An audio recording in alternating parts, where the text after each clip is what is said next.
Hi hello welcome back to my YouTube channel Kichus Kurumbi. അപ്പോൾ കൂട്ടുകാരെ, ഇന്ന് ഞാൻ വന്നിട്ടുള്ളത് നമ്മൾ ഒരു ചെറിയൊരു കുക്കിങ്ങിൻ്റെ വീഡിയോ ഒക്കെ ആയിട്ടാണ് കേട്ടോ. അപ്പോൾ നമ്മൾ ഉച്ചക്കത്തേക്കുള്ള ഫുഡൊക്കെ ഉണ്ടാക്കണ തിരക്കാണ്. തിരക്ക് എന്ന് പറഞ്ഞാൽ വലിയ വിഭവ സമ്പ്രദായം ഫുഡൊന്നും അല്ല കേട്ടോ.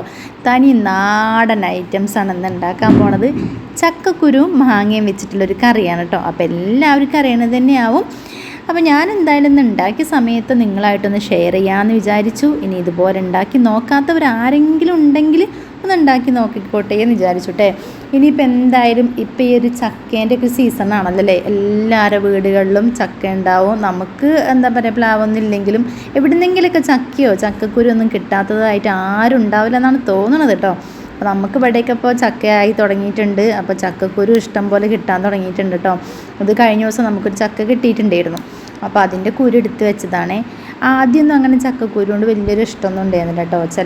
നമ്മൾ ഇപ്പോൾ ഒട്ടിക്കല്ല് വീട്ടിലൊക്കെ ആണെങ്കിൽ ചക്കക്കാലമായി തുടങ്ങിയാൽ പിന്നെ നമുക്ക് എവിടെന്നെങ്കിലുമൊക്കെ ചക്ക കിട്ടും. നമ്മളെ വീട്ടിലില്ല, പക്ഷെ നാളെ തൊട്ടടുത്ത വീടുകളിലൊക്കെ ചക്ക ഇടുന്ന സമയത്ത് നമുക്ക് ചക്ക തരുമല്ലോ.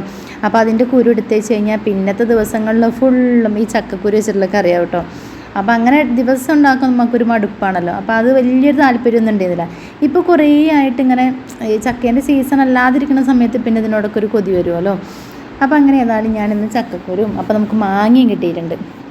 അപ്പോൾ വച്ച മാങ്ങയുണ്ട്, ചക്കക്കുരു, ഇത് രണ്ടും കൂടെ വെച്ചിട്ടൊരു കറി ഉണ്ടാക്കാമെന്ന് വിചാരിക്കുകയാണ് കേട്ടോ. അപ്പോൾ ഞാൻ ചക്കക്കുരു ഇങ്ങനെ തൊലിയൊക്കെ കളഞ്ഞിങ്ങനെ ഇരിക്കുകയാണ്. അപ്പോൾ തത്ത പറയുന്നുണ്ട്, അമ്മമ്മേൻ്റെ പോലെയാണോ എന്നൊക്കെ ചോദിക്കുന്നുണ്ട്. അപ്പോൾ കുറേ എടുക്കണ്ട, കുറച്ച് മതി എന്നൊക്കെ പറയുന്നുണ്ട് കേട്ടോ. അപ്പോൾ ഞാനേ പറഞ്ഞു ഞാൻ അത് ഫുള്ള് എടുക്കുകയാണെന്ന് പറഞ്ഞു. അപ്പോൾ ഇതുവരെ ഇത്രയും കാലം നമ്മൾ ചക്കക്കുരു ഒന്നും തിന്നാതിരുന്നിട്ട് എന്താണെന്നറിയില്ല. അപ്പോൾ അതിനോടൊരു കൊതിയുണ്ട് കേട്ടോ. എന്നും ഡെയിലി ഉണ്ടാക്കുമ്പോൾ നമുക്ക് ആ സാധനത്തിനോട് ഒരു താല്പര്യം ഉണ്ടാവില്ലല്ലോ.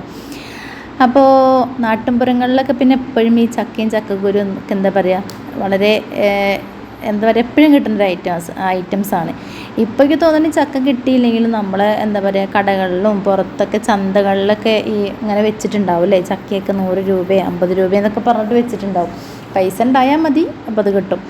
അപ്പോൾ എന്തായാലും പറഞ്ഞ് ചക്കക്കുരൊക്കെ ഇത്രയും നന്നാക്കി എടുത്തു, കഴുകി കുക്കറിലേക്ക് ഇട്ടു കേട്ടോ. മാങ്ങ അതിങ്ങനെ ശരിക്കും ഇങ്ങനെ അണ്ടിയൊന്നും ആയിട്ടില്ല കേട്ടോ. അത്രയും മൂത്ത മാങ്ങയൊന്നുമല്ല, പക്ഷെ നല്ല പുളി ഉണ്ടായിരുന്നു കേട്ടോ.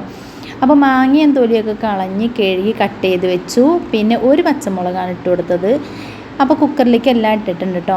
അരിഞ്ഞ് വെച്ചതൊക്കെ കുക്കറിലേക്ക് ഇട്ടു. പിന്നെ പച്ചമുളക് ഒന്നേ ഇട്ടിട്ടുള്ളൂ, കാരണം കുറച്ച് മുളക് പൊടി ചേർക്കുന്നുണ്ട് കേട്ടോ. ഇനിയിപ്പോൾ മുളക് പൊടി വേണ്ടെങ്കിൽ 2-3 പച്ചമുളക് കൂടി ചേർത്ത് കൊടുക്കാം കേട്ടോ, നല്ല എരിവ് വേണമെന്നുണ്ടെങ്കിൽ.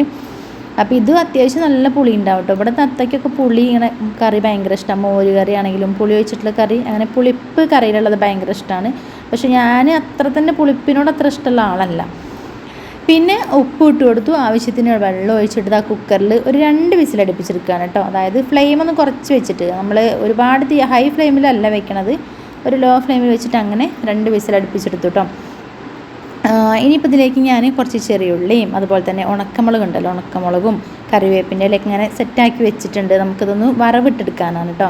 പിന്നെ ഈ ഒരു കറി അധികം തേങ്ങ അരച്ചിട്ടാണ് എല്ലാവരും വെക്കൽ. ഞാനിപ്പോൾ തേങ്ങ ഇല്ലാത്തതുകൊണ്ടാണ്, നമുക്ക് തേങ്ങ ഇല്ല, അപ്പോൾ അതുകൊണ്ടാണ് ഞാൻ ഇങ്ങനെ വെച്ചത്. പക്ഷേ ഇങ്ങനെ വെച്ചാൽ നല്ല ടേസ്റ്റ് തന്നെയാണ് കേട്ടോ. അപ്പോൾ ഇതാ 2 വിസിലൊക്കെ അടിച്ച് വന്നപ്പോഴത്തേക്ക് നമ്മളെ ചക്കക്കുരു മാങ്ങയൊക്കെ നല്ലപോലെ അങ്ങോട്ട് വെന്തിട്ടുണ്ട്. മാങ്ങയൊക്കെ ഇനിയിപ്പോൾ ഒരു സ്പൂണോ അല്ല തവിയൊക്കെ വെച്ച് ഇളക്കി കഴിഞ്ഞാൽ നന്നായിട്ട് അങ്ങോട്ട് ഉടഞ്ഞു പോകും. അപ്പോൾ അതവിടെ മാറ്റി വെച്ചു. ഇനി അതൊരു പാൻ അടുപ്പത്ത് വെച്ചിട്ടുണ്ട്, അതിലേക്ക് വെളിച്ചെണ്ണ ഒഴിച്ചിട്ടുണ്ട് കേട്ടോ. അപ്പോൾ ഞാനൊരു തവി എടുത്തൊന്ന് ഇളക്കി കൊടുത്തപ്പോഴത്തേക്കും നമ്മളെ എന്താ പറയുക, മാങ്ങ പറ്റങ്ങോട്ട് അലിഞ്ഞു ഇല്ലാതായിട്ടുണ്ട്. അപ്പോൾ ദാ വെളിച്ചെണ്ണയിലേക്ക് കടുക് കുറച്ചായിട്ട് എടുത്തിട്ടുള്ളൂ, അധികം ഞാൻ ചെറിയുള്ളിയാണ് എടുത്തിട്ടുള്ളത് കേട്ടോ. അപ്പോൾ കടുകൊക്കെ ഒന്ന് പൊട്ടി വരുന്ന സമയത്ത് നമുക്ക് നമ്മുടെ ചെറിയുള്ളിയും അതുപോലെ എന്താ പറയുക, വറ്റൽമുളകും കറിവേപ്പിൻ്റെ ഇലയൊക്കെ ഒന്ന് മൂപ്പിച്ചിട്ടിട്ട് നമ്മളെ കറിക്ക് അങ്ങോട്ട് ഒഴിച്ചു കൊടുക്കാം കേട്ടോ.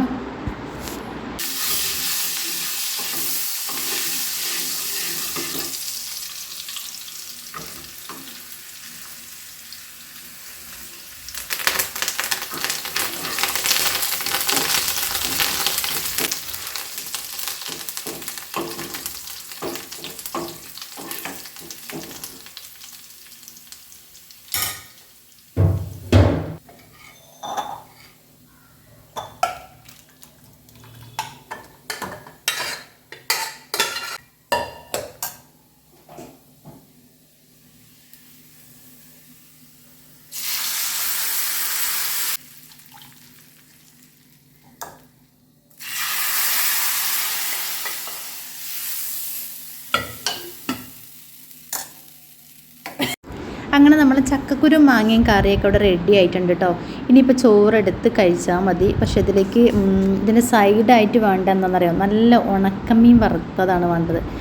നല്ല ക്രിസ്പായിട്ട് ഇങ്ങനെ ഉണക്കമീൻ വറുത്ത തളയുണ്ടല്ലോ, ഉണക്കത്തള, അത് വറുത്തത് വേണം. പക്ഷേ നമുക്കിവിടെ ഉണക്കമീൻ വറുത്തതില്ല കേട്ടോ ഗൈസ്. ഞാനിപ്പോൾ രാവിലെ കിച്ചുമോൾക്ക് ചോറിൻ്റെ കൂടെ കൊടുത്തു വിട്ടത് ചെറുപയർ ഉപ്പേരി ആയിട്ട് വെച്ചതായിരുന്നു. അപ്പോൾ ഇനി നല്ല റേഷനരിയുടെ ചോറും ഈ ഒരു ചക്കക്കുരു മാങ്ങയും കറിയും ആ ഒരു ഉപ്പേരിയും പിന്നെ ഉണക്കമീൻ ഉണ്ട് എന്നുള്ള സങ്കല്പിച്ചിട്ട് അങ്ങോട്ട് ചോറ് കഴിക്കാൻ വേണ്ടി പോവാണ് കേട്ടോ. അപ്പോൾ ഇതുപോലെ ഉണ്ടാക്കി നോക്കാത്തവരാരെങ്കിലും ഉണ്ടെങ്കിൽ തീർച്ചയായിട്ടും ഇതുപോലെ ഈ ഒരു കറി ഉണ്ടാക്കി നോക്കണം. അപ്പോൾ ഞാൻ എന്തായാലും ചോറിനാൻ വേണ്ടിയിട്ട് പോവാണ് കേട്ടോ. അപ്പോൾ ചോറെടുക്കട്ടെ. ചോറും നമ്മളെ ചക്കക്കുരുവും മാങ്ങയും കറിയും അതുപോലെ തന്നെ ചെറുപയർ ഉപ്പേരി. ചെറുപയർ ഇതിനൊരു കോമ്പിനേഷൻ നല്ല കേട്ടോ ഗൈസ്. ഇത് ഞാൻ രാവിലെ മോക്ക് കൊടുത്തയക്കാൻ വേണ്ടി ഉണ്ടാക്കിയതാണ്. അവൾക്ക് ഭയങ്കര ഇഷ്ടമാണ് ചെറുപയറൊക്കെ ഉപ്പേരി ഉണ്ടാക്കിയത്. പിന്നെ ഞങ്ങൾക്ക് രാവിലത്തെ ബ്രേക്ക്ഫാസ്റ്റ് മക്രൂണി ആയിരുന്നു. അതാണ് അവിടെ സൈഡിലിരിക്കണത് ഗൈസ്. ഞങ്ങൾ ബ്രേക്ക്ഫാസ്റ്റ് അതായിരുന്നു കേട്ടോ. പാസ്ത അത് മസാല ഇട്ടിട്ട്, വൈറ്റ് പാസ്ത അല്ല, മസാല ഇട്ട് ഉണ്ടാക്കിയതായിരുന്നു. അതാണ് ആ സൈഡിൽ കാണുന്നത്. അപ്പോൾ ഞാൻ ചോറ് കുറച്ചെടുത്തു, നമ്മളെ ചെറുപയർ ഉപ്പേരി എടുത്തു, തോരന നല്ല ഉപ്പേരി, പിന്നെ നമ്മളെ മാങ്ങാക്കറി, ചക്കക്കുരു മാങ്ങാക്കറി. എൻ്റെ സൈഡിൽ കൂടെ 2 കഷ്ണം അല്ലെങ്കിൽ 1 കഷ്ണം മീനെങ്കിലും ഉണ്ടായിരുന്നെങ്കിൽ പൊളി. അപ്പോൾ നമ്മൾ ഉണ്ടാക്കിയ ചോറൊന്നും തികയൂല ഗൈസ്. അപ്പോൾ അത്രയും ചോറ് നമ്മളുണ്ടോ. അപ്പോൾ എന്തായാലും ഞാൻ ചോറുണ്ണാൻ വേണ്ടി പോവുകയാണ്. അപ്പോൾ ഇന്നത്തെ വീഡിയോ വിശേഷങ്ങൾ ഇത്രയൊക്കെ തന്നെ ഉള്ളൂ. വീഡിയോയുടെ വൈൻഡപ്പ് ചെയ്യാണ്. ഇഷ്ടപ്പെടുന്ന കൂട്ടുകാരുണ്ടെങ്കിൽ ലൈക്ക് ചെയ്യാനും ഷെയർ ചെയ്യാനും വീഡിയോ കണ്ടിട്ട് നിങ്ങളുടെ അഭിപ്രായങ്ങൾ എന്തായാലും കമൻറ്റായിട്ട് അറിയിക്കാനൊന്നും മറന്നു പോകരുത്. അപ്പോൾ നമുക്ക് ഇനി അടുത്തൊരു വീഡിയോയിൽ കാണുന്നത് വരെ എല്ലാ കൂട്ടുകാർക്കും tata bye, see you, thanks for watching. അപ്പോൾ നല്ല പുളിയുണ്ട് കേട്ടോ ഗൈസ്. പുളി ഇഷ്ടപ്പെടുന്നവർക്കൊക്കെ അത്ര ഇഷ്ടപ്പെടുന്ന ഒരു കറി തന്നെയാണ്. അപ്പോൾ ഓക്കെ, ഞാൻ ഏതായാലും ചോറ് കൊണ്ടുണ്ട് കേട്ടോ. Okay, by.